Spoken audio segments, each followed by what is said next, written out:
before the fertilization event can occur, the ovule has to undergo some changes.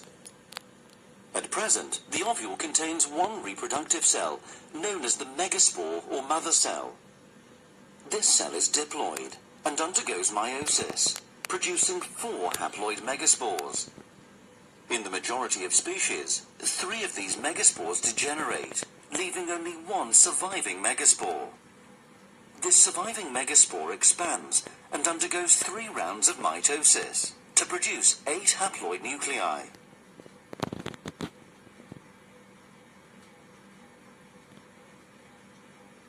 As the nuclei have not developed any individual division, they initially share the same cytoplasm.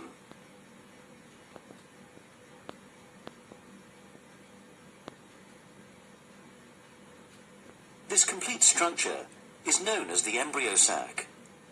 Within the established embryo sac, cell walls begin to form between most of the nuclei. 3 cells named antipodal cells form opposite the opening of the ovule, known as the micropyle. Another 3 cells form above the micropyle. 2 of these are synergids, and the other is the egg cell. This leaves 2 nuclei in the center of the ovule. These central nuclei remain together in one large cell. It is the egg cell and this central nucleate cell which will eventually become part of the double fertilization event. In order for the double fertilization event to occur, the male gametes, the sperm, must travel from the anther to the embryo sac within the female reproductive organ.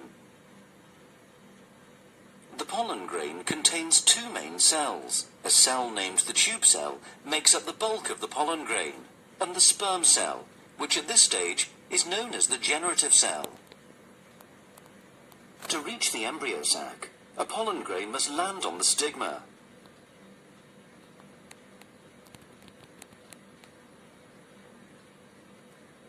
Once landed, it begins to germinate. The tube cell forms a long structure down the style and into the ovary. The generative cell travels behind the tube cell nucleus. Once near the ovary, it divides by mitosis to produce 2 haploid sperm cells. The pollen tube reaches the micropyle and releases the sperm cells into the embryo sac. One of the 2 sperm cells fertilizes the egg cell. This produces a diploid zygote, which will become the embryo. The other sperm cell moves up and fuses with both of the central nuclei, forming a triploid cell. This unusual triploid cell develops into an endosperm and serves as the embryo's food supply during early development. It is only angiosperms, flowering plants, which have this double fertilization characteristic, where a diploid zygote and a triploid endosperm form.